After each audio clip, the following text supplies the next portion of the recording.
Assalamualaikum warahmatullahi wabarakatuh.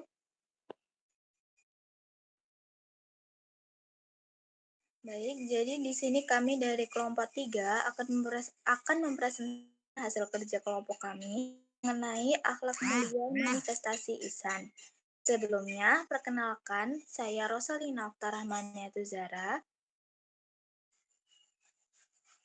Saya Abdillah Umar.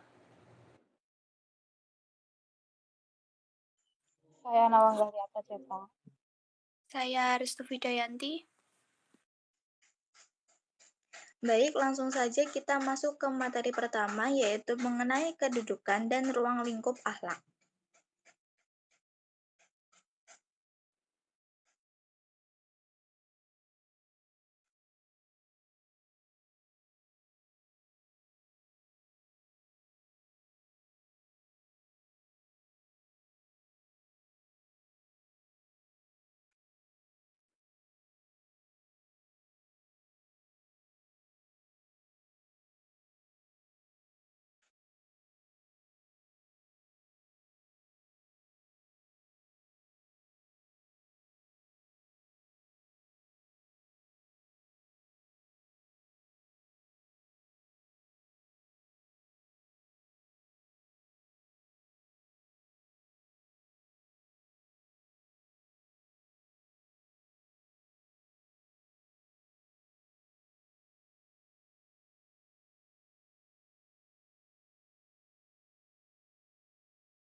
Baik, jadi proses pembentukan akhlak mencangkup materi seperti berikut ini.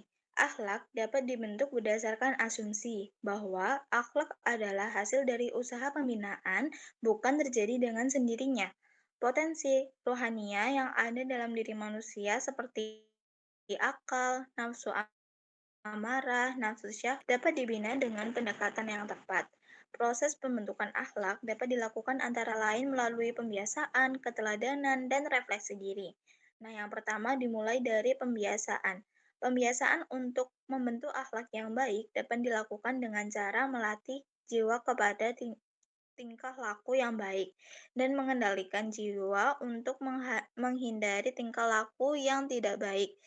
Likona dalam El-Mubarak 2008 menegaskan bahwa untuk membentuk karakter dan nilai-nilai yang baik diperlukan pengembangan yang integral meliputi pengetahuan tentang perbuatan baik, kesadaran tentang hal baik, dan tindakan baik agar individu mampu memahami, merasakan, dan mengerjakan sekaligus nilai-nilai kebaikan. Pembiasaan dapat menumbuhkan kekuatan pada diri untuk melakukan aktivitas tanpa paksaan.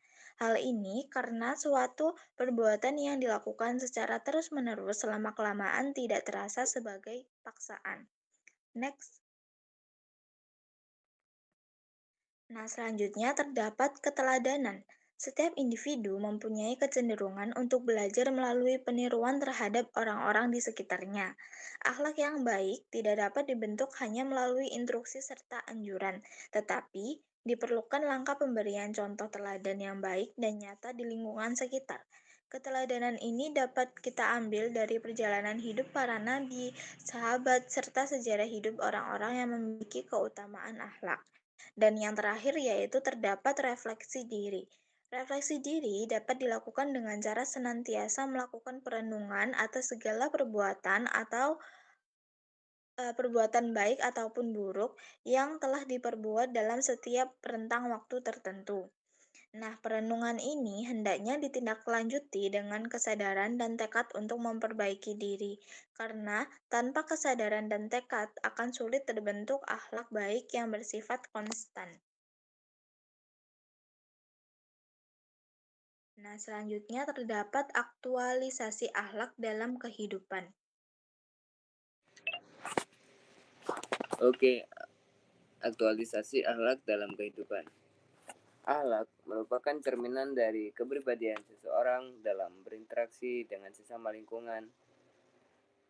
Dan aktualisasi akhlak berarti menerapkan nilai-nilai moral dan etika dalam kehidupan sehari-hari sehingga menjadi kebiasaan yang baik. Selanjutnya yaitu jenis-jenis akhlak.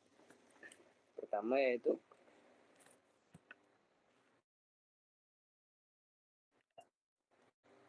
kepada Allah, seperti taat dalam beribadah, bersyukur, tawakal, dan lain-lain.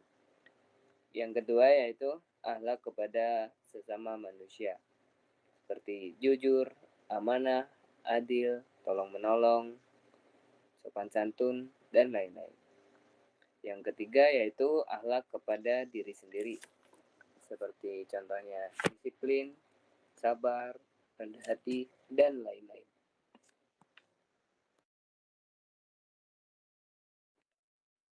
Keempat yaitu akhlak kepada lingkungan, yaitu menjaga kelestarian alam, bijak dalam penggunaan sumber daya, dan tidak membuang sampah sembarangan. Oke, next.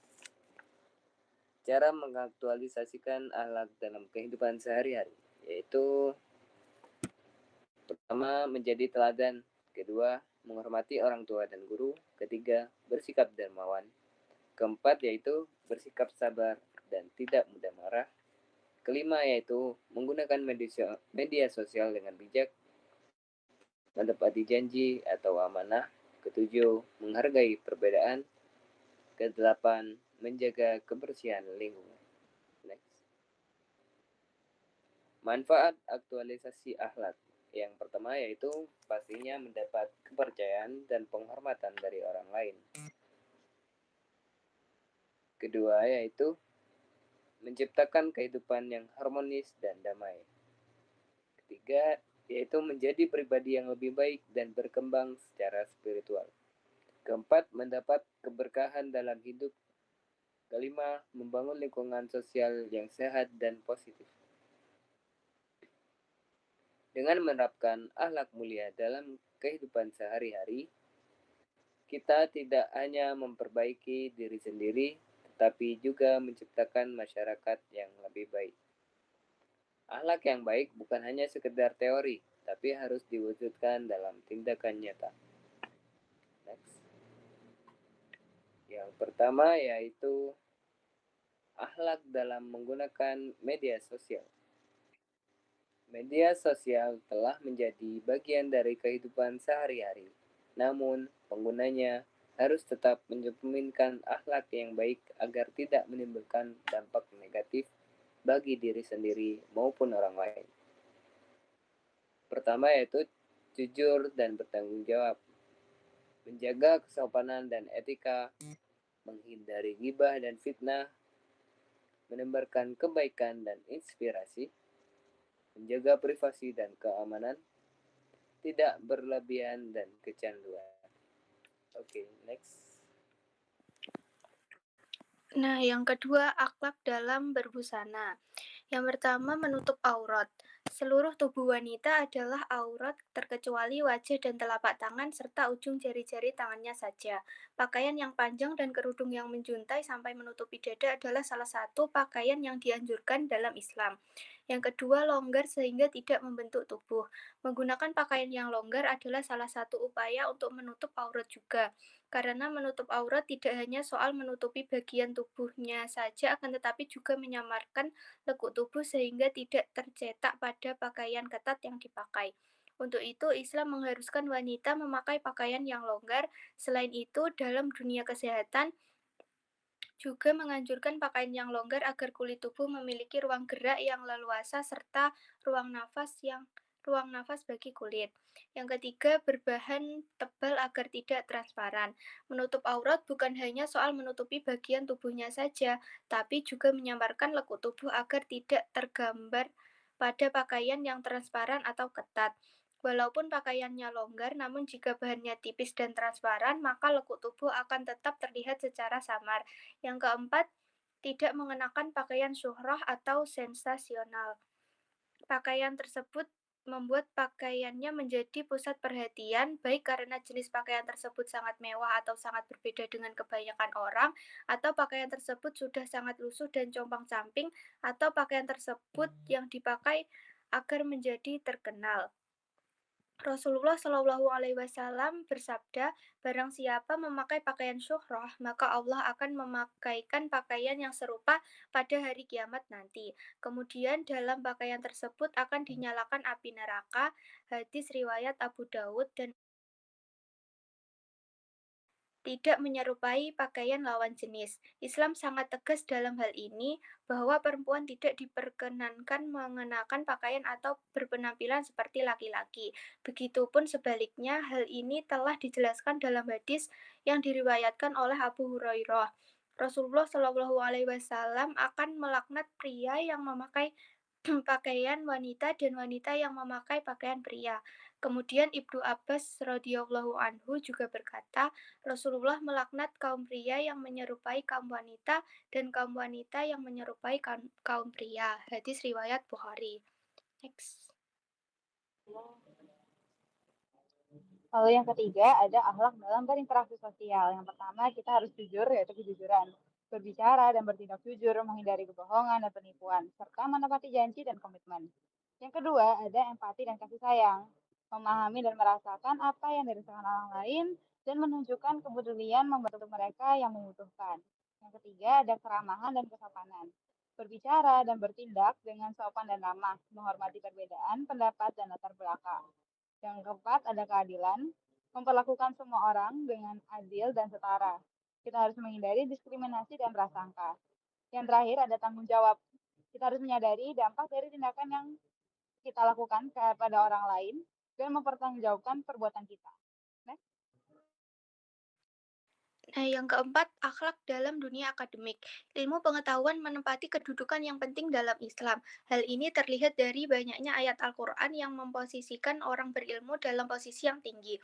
Keutamaan ilmu bagi orang-orang yang berilmu hendaknya diiringi dengan akhlak dalam menuntut ilmu. Antara lain, niat ikhlas karena Allah, sungguh-sungguh dalam menuntut ilmu, memohon kepada Allah agar mendapatkan ilmu yang manfaat, mencari guru yang baik, mempunyai motivasi yang baik untuk mencari keridhaan Allah, konsentrasi dalam proses pembelajaran, sabar dan teguh hati dalam menghadapi tantangan dinamika kehidupan, memperlakukan guru dengan sebaik mungkin.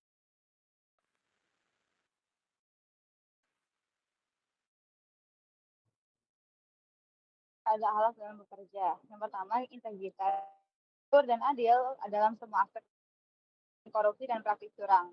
Yang kedua ada profesionalisme kita melakukan pekerjaan dengan kompeten dan menghormati rekan kerja, atasan, dan klien. Yang ketiga, bekerja sama dengan orang lain untuk mencapai tujuan bersama, menghargai kontribusi rekan ataupun orang lain. Yang keempat ada tanggung jawab, yaitu berkualitas. Bertanggung jawab ini tidak hanya dalam interaksi sosial, dalam pekerjaan juga penting untuk menyelesaikan hasil pekerjaan kita. Yang terakhir, yaitu memiliki semangat dalam bekerja dan bekerja dengan sungguh-sungguh.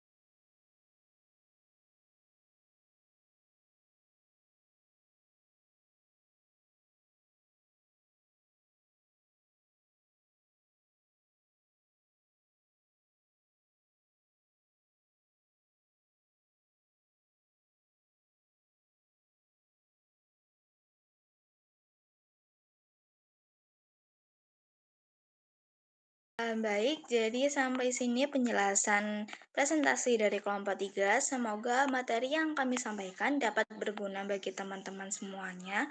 Kami tutup. Wassalamualaikum warahmatullahi wabarakatuh. Waalaikumsalam. Waalaikumsalam warahmatullahi wabarakatuh.